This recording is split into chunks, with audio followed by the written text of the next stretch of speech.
I wanted to talk to you about establishing realistic expectations for having Tarlov Cyst disease surgery, the traditional type surgery, because I think it's incredibly important to have realistic goals and expectations when it comes to what you're going to be like after you have surgery, how long it's going to take to heal, and the possible complications and truly bad things that can come from having Tarlov Cyst disease surgery, because surgery is truly a gamble. No one can predict who's going to do well and who's not after surgery, and no one can predict if surgery is going to help or harm more. There are conditions like arachnoiditis and adhesive arachnoiditis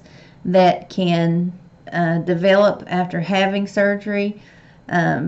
They can develop after having epidurals or any other type of procedure that involves piercing of the dura, but we talk about it a lot with Tarlov Cyst disease surgery. And so I think it's really important to talk about realistically what is going to happen. I am of the belief that there is no typical Tarlov Cyst disease patient, and I have my own positivity driven support group on Facebook called Tarlov Cyst Disease Positive Outlook, and we really strive to be completely unbiased when it comes to treatment options, as well as the few doctors that we have that perform them. But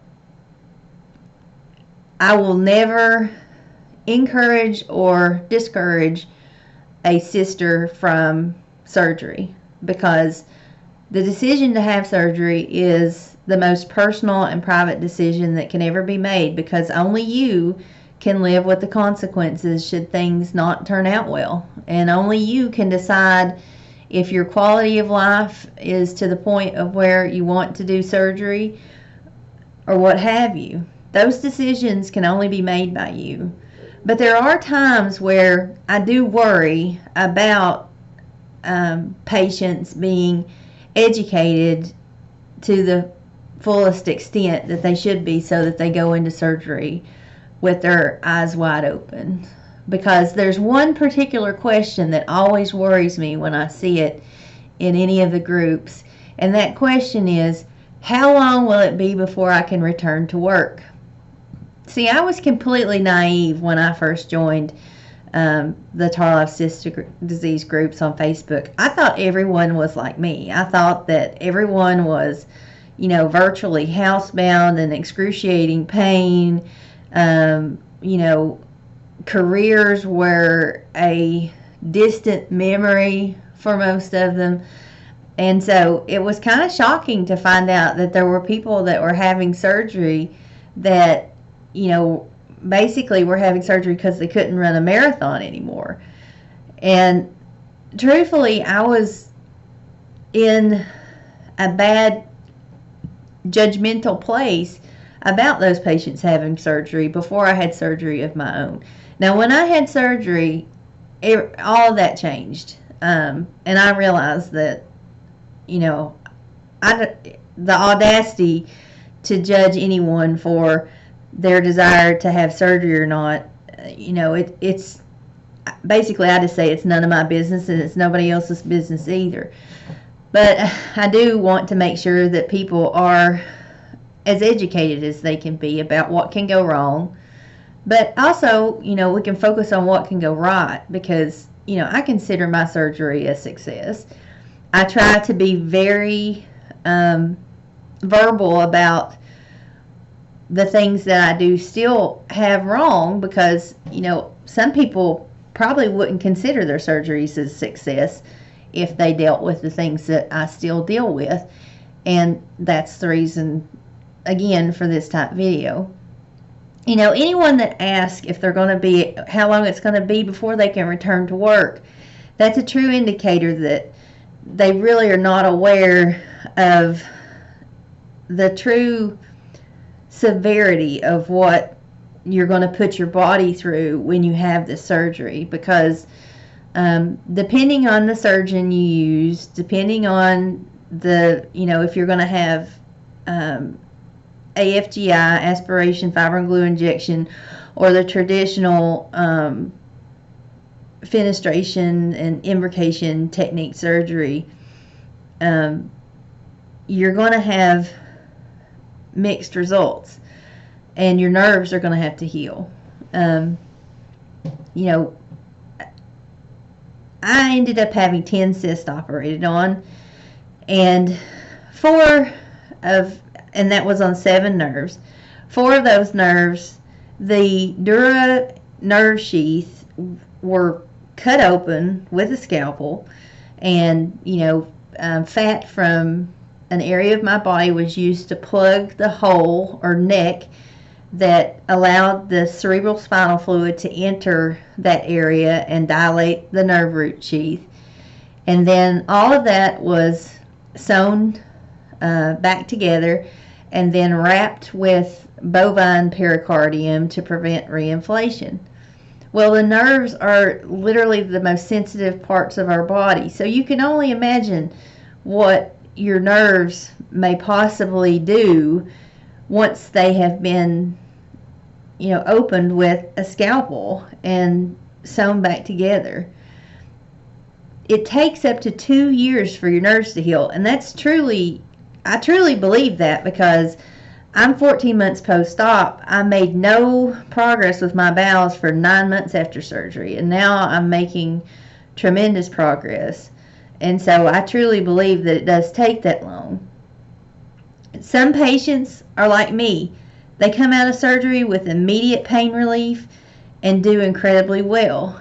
Other patients are slower to progress. And to tell you the truth, I don't really know which is better, because for those of us that come out of surgery doing incredibly well, the first time we have a flare or a setback, it can be incredibly devastating, because your mind automatically goes back to, well, it's over, I'm going back to where I was before.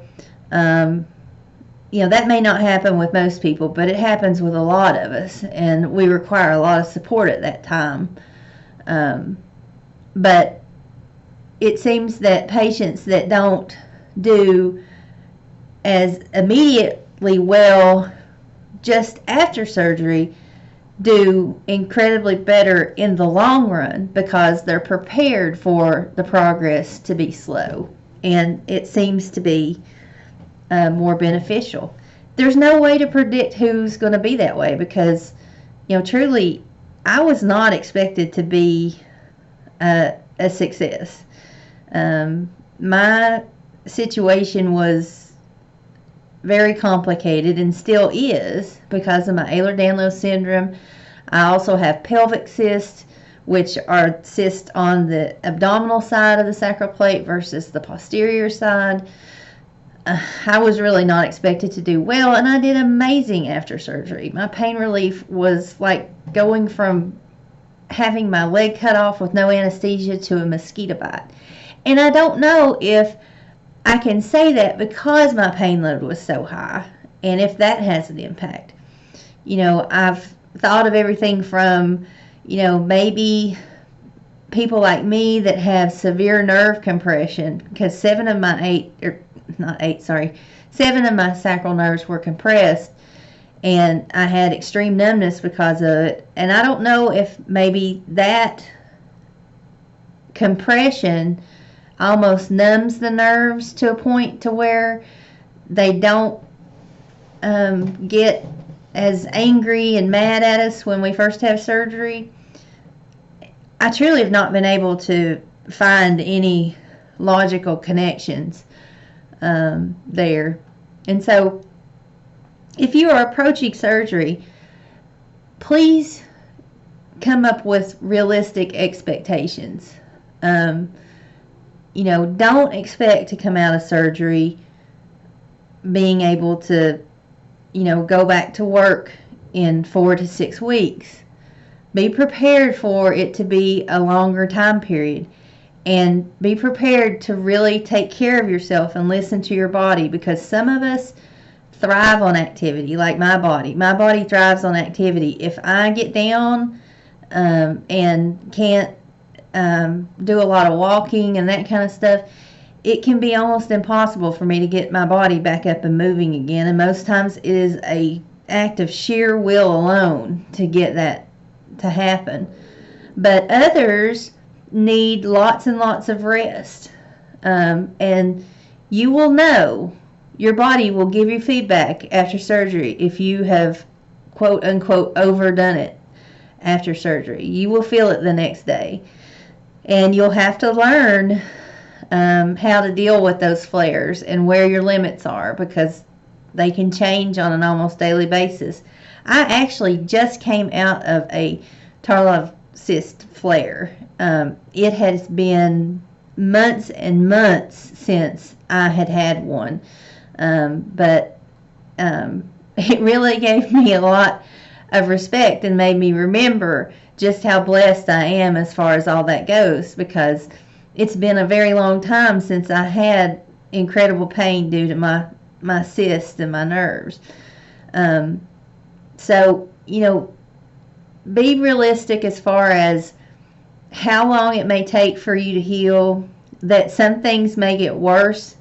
A lot of sisters have numbness present after surgery in private areas, and have bladder and bowel problems for short durations afterwards, just because of the amount of work that goes on around the S2 and S3 nerves, which feed those portions of our bodies. But with everything, it's always best, in my opinion, to hope for the best but plan for the worst. And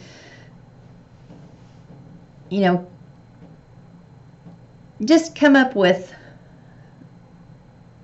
some goals as well about where you want to be, and that kind of stuff. All that is beneficial in your journey. And really, goals and that kind of stuff you may not be able to do until after surgery.